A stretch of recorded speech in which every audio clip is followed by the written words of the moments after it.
Mr. Chairman, Senator Lugar, members of the committee, it is an honor to appear before you today to provide my assessment on political, economic, and diplomatic developments in Iraq. When General Petraeus and I reported to you in September, I gave my considered judgment on whether our goals in Iraq were attainable. Can Iraq develop into a united, stable country with a democratically elected government operating under the rule of law?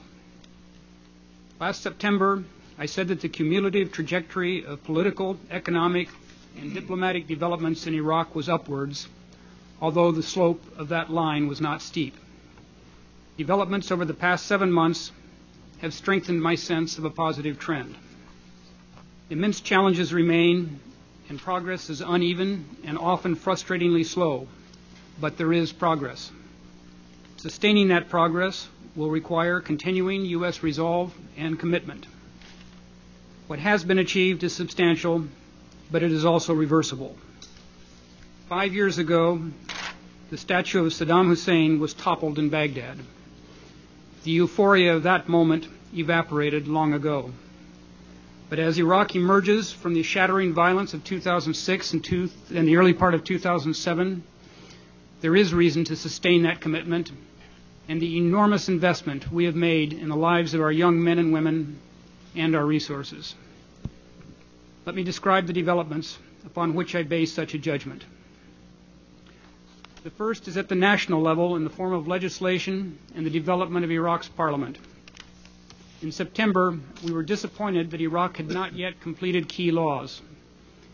In the last several months, Iraq's parliament has formulated, debated vigorously, and in many cases passed legislation dealing with vital issues of reconciliation and nation building.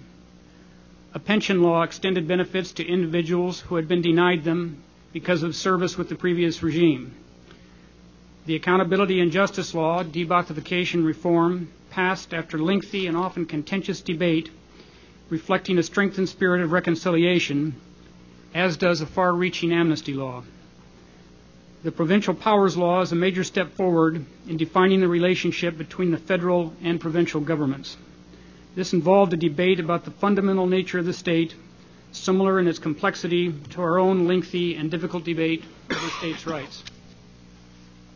The Provincial Powers Law also called for provincial elections by October 1st of this year, and an electoral law is now under discussion that will set the parameters for these elections. All major parties have announced their support for elections, which will be a major step forward in Iraq's political development and will set the stage for national elections in late 2009. A vote by the Council of Representatives in January to change the design of the Iraqi flag means that flag now flies in all parts of the country for the first time in years. And the passage of the 2008 budget with record amounts for capital expenditures ensures that the federal and provincial governments will have the resources for public spending. All of this has been done since September. These laws are not perfect, and much depends on their implementation, but they are important steps. Also important has been the development of Iraq's Council of Representatives as a national institution. Last summer, the Parliament suffered from persistent and often paralyzing disputes over leadership and procedure. Now it is successfully grappling with complex issues and producing viable trade-offs and compromise packages. As debates in Iraq's Parliament become more about how to resolve tough problems in a practical way, Iraqi politics have become more fluid. While these politics still have a sectarian bent and basis, coalitions have formed around issues, and sectarian political groupings, which often were barriers to progress, have become more flexible. Let me also talk about the intangibles, attitudes among the Iraqi people. In 2006 and 2007, many understandably questioned whether hatred between Iraqis of different sectarian backgrounds was so deep that a civil war was inevitable. The Sunni awakening movement in Anbar, which so courageously confronted al-Qaeda, continues to keep the peace in the area and keep al-Qaeda out. Fallujah, once a symbol for violence and terror, is now one of Iraq's safest cities. the Shia holy cities of Karbala and Najaf are enjoying security and growing prosperity in the wake of popular rejection of extremist militia activity. The Shia clerical leadership, the Marja'iyya, based in Najaf, has played a quiet but important role in support of moderation and reconciliation. In Baghdad, we can see that Iraqis are not pitted against each other purely on the basis of sectarian affiliation. The security improvements of the past months have diminished the atmosphere of suspicion and allowed for acts of humanity that transcend sectarian identities. When I arrived in Baghdad a year ago, my first visit to a city district was to the predominantly Sunni area of Dora. Surge forces were just moving into neighborhoods still gripped by al-Qaeda. Residents also were being terrorized by extremist Shia militias. Less than a year later, at the end of February, tens of thousands of Shia pilgrims walked through those streets on their way to Karbala to commemorate the martyrdom of Imam Hussein. Sunni residents offered food and water as they passed through, and some joined the pilgrimage. Mr. Chairman, news from Iraq in recent weeks has been dominated by the situation in Basra. Taken as a snapshot, with scenes of increasing violence and masked gunmen in the streets, it is hard to see how this situation supports a narrative of progress in Iraq. And there is still very much to be done to bring full government control to the streets of Basra and eliminate entrenched extremist, criminal, and militia groups. But when viewed with a broader lens, the Iraqi decision to take on these groups in Basra has major significance. First, a Shia majority government led by Prime Minister Maliki has demonstrated its commitment to taking on criminals and extremists regardless of sectarian identity. Second, Iraq led these operations in Basra and in towns and cities throughout the south. British and U.S. elements played important roles, but these were supporting roles, as they should be. The operation in Basra has also shaken up Iraqi politics. The Prime Minister returned to Baghdad from Basra shortly before General Petraeus and I left for Washington, and he is confident in his decision and determined to press the fight against these illegal groups, but also determined to take a hard look at lessons learned. The efforts of the government against extremist militia elements have broad political support, as a statement April 5 by virtually all of Iraq's main political leaders, Sunni, Shia, and Kurd, make clear. A wild card remains the Sadrist trend, and whether the Iraqis can continue to drive a wedge between other elements of the trend and Iranian-supported special groups. A dangerous development in the immediate wake of the Basra operation was what appeared to be a reunification between special groups and mainline Jaish al-Mahdi. We also saw a potential collapse of the Jaish al-Mahdi freeze in military operations. As the situation unfolded, however, Muqtada Sadr issued a statement that disavowed anyone possessing heavy weapons, which would include the signature weapons of the special groups. The statement can further sharpen the distinction between members of the Sadrist trend, who should not pose a threat to the Iraqi state, and members of the special groups, who very much do. One conclusion I draw from these signs of progress is that the strategy that began with the surge is working. This does not mean that U.S. support should be open-ended or that the level and nature of our engagement should not diminish over time. It is in this context that we have begun negotiating a bilateral relationship between Iraq and the United States. In August, Iraq's 5 principal leaders requested a long-term relationship with the United States to include economic, political, diplomatic, and security cooperation. The heart of this relationship will be a legal framework for the presence of American troops similar to that which exists in nearly 80 countries around the world. The Iraqis view the negotiation of this framework as a strong affirmation of Iraqi sovereignty, placing Iraq on par with other U.S. allies and removing the stigma of Chapter 7 status under the UN Charter, pursuant to which coalition forces presently operate. Such an agreement is in Iraq's interest and ours. U.S. forces will remain in Iraq beyond December 31, 2008, when the UN resolution presently governing their presence expires. Our troops will need basic authorizations and protections to continue operations, and this agreement will provide those authorizations and protections. The agreement will not establish permanent bases in Iraq, and we anticipate that it will expressly forswear them. The agreement will not specify troop levels, and it will not tie the hands of the next administration. Our aim is to ensure that the next president arrives in office with a stable foundation upon which to base policy decisions, and that is precisely what this agreement will do. Congress will remain fully informed as these negotiations proceed in the coming weeks and months. Mr. Chairman, significant challenges remain in Iraq. A reinvigorated cabinet is necessary both for political balance and to improve the delivery of services to Iraq's people. Challenges to the rule of law, especially corruption, are enormous. Disputed internal boundaries, the Article 140 process, must be resolved. The return of refugees and the internally displaced must be managed. The rights of women and minorities must be better protected. Iraqis are aware of the challenges they face and are working on them. Iraq's political progress will not be linear. Developments which are on the whole positive can still have unanticipated or destabilizing consequences. The decision to hold provincial elections, vital for Iraq's democratic development and long-term stability, will also produce new strains.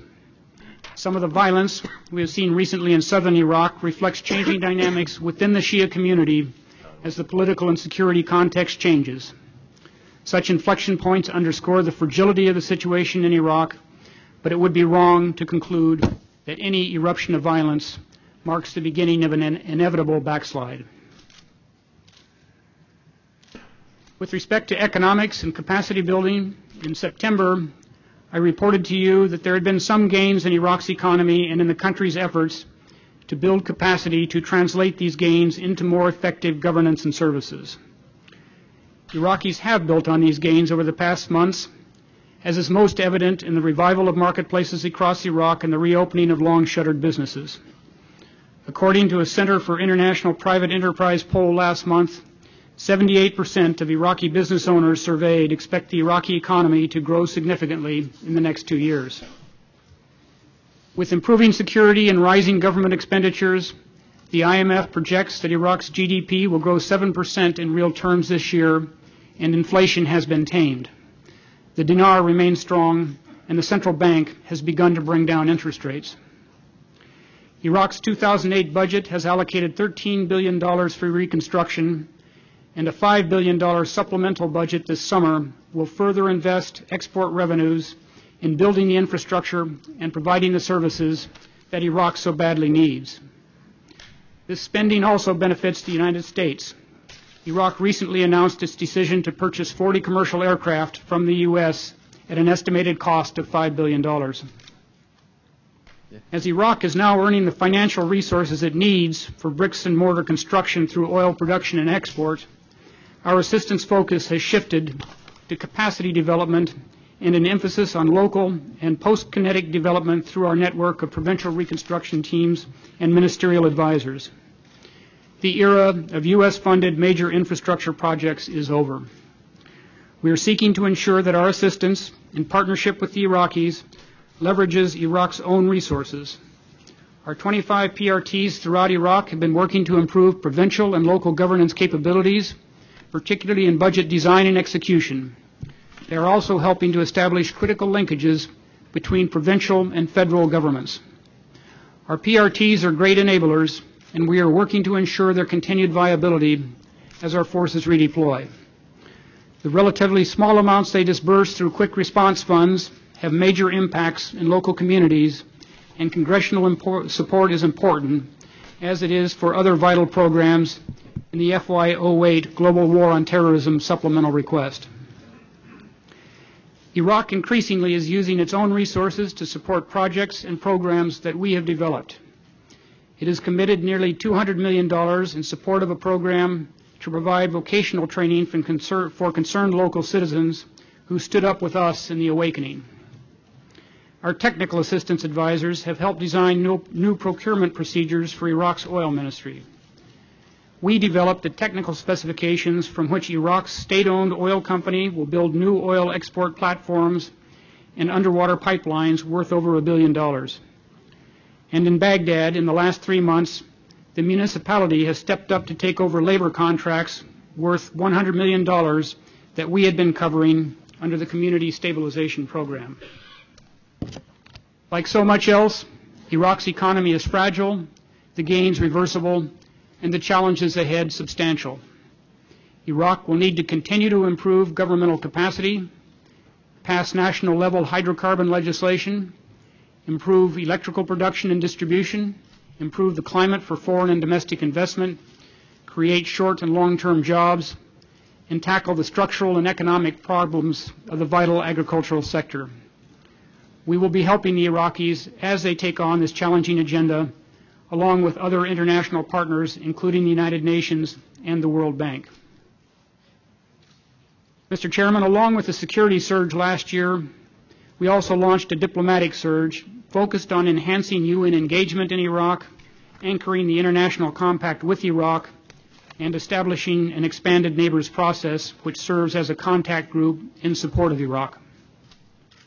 The United Nations has taken advantage of an expanded mandate granted to the United Nations Assistance Mission in Iraq, UNAMI, to increase the scope of its activities and the size of its staff. Under dynamic new leadership, UNAMI is playing a key role in preparing for provincial elections and in providing technical assistance to resolve disputed internal boundaries.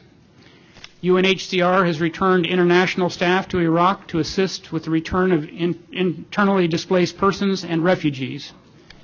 The International Compact with Iraq provides a 5-year framework for Iraq to reform its economy and achieve economic self-sufficiency in exchange for long overdue Saddam-era debt relief. Preparations are underway for a ministerial-level compact meeting in Sweden next month. 74 nations were represented in last year's gathering in Egypt. Iraq's neighbors also understand they have a major interest in Iraq's future. Turkey hosted the second ministerial meeting of Iraq's neighbors in November, and Kuwait will host the third meeting later this month. In addition to all of Iraq's neighbors, these expanded conferences also include the permanent 5 members of the Security Council, the Arab League, and the G8. Support from Arab capitals has not been strong, and it must improve for the sake of Iraq and for the sake of the region. Bahrain's recent announcement that it will return an ambassador to Baghdad is welcome, and other Arab states should follow suit. Iraq is a multi-ethnic state, but it is also a founding member of the Arab League and an integral part of the Arab world. Last month, Iraq hosted a meeting of the Arab Parliamentary Union, bringing the leaders of Arab parliaments and consultative councils to Iraq for the first major inter-Arab gathering since 1990. It is noteworthy that the meeting was held in the Kurdish city of Erbil under the recently redesigned Iraqi flag, highlighting both the remarkable prosperity and stability of Iraq's Kurdish region and the presence of the Iraqi federal state. We hope that this event will encourage more active Arab engagements with Iraq, and we expect that Prime Minister Maliki's effort against Shia extremist militias in Basra will receive Arab support. The presence of the PKK terrorist organization in the remote mountains of Iraq along the Turkish border have produced tension between Turkey and Iraq and led to a Turkish cross-border operation in February, including movement of Turkish ground forces into Iraq. At the same time, both governments are working to strengthen their ties, and Iraqi President Talabani made a successful visit to Turkey in March. Syria plays an ambivalent role. We have seen evidence of efforts to interdict some foreign fighters seeking to transit Syria to Iraq, but others continue to cross the border. Syria also harbors individuals who finance and support the Iraqi insurgency. Iran continues to undermine the efforts of the Iraqi government to establish a stable, secure state through the arming and training of criminal militia elements engaged in violence against Iraqi security forces, coalition forces, and Iraqi civilians. The extent of Iran's malign influence was dramatically demonstrated when these militia elements clashed with Iraqi government forces in Basra and Baghdad. When the President announced the surge, he pledged to seek and destroy Iranian-supported lethal networks inside Iraq. We know more about these networks and their Quds Force sponsors than ever before, and we will continue to aggressively uproot and destroy them. At the same time, we support constructive relations between Iran and Iraq and are participating in a tripartite process to discuss the security situation in Iraq. Iran has a choice to make. Mr. Chairman, almost everything about Iraq is hard. It will continue to be hard as Iraqis struggle with the damage and trauma inflicted by 35 years of totalitarian Ba'athist rule.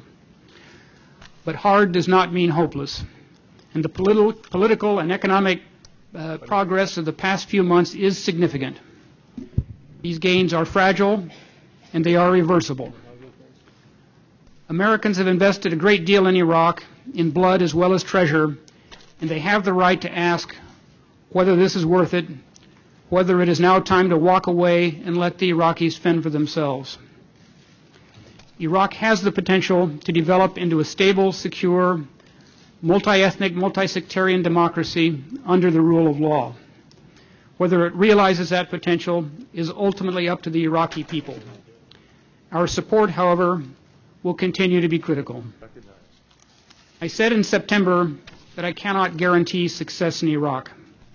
This is still the case, although I think we are now closer. I remain convinced that a major departure from our current engagement would bring failure, and we have to be clear with ourselves about what failure would mean. Al-Qaeda is in retreat in Iraq, but it is not yet defeated. Al-Qaeda's leaders are looking for every opportunity they can to hang on.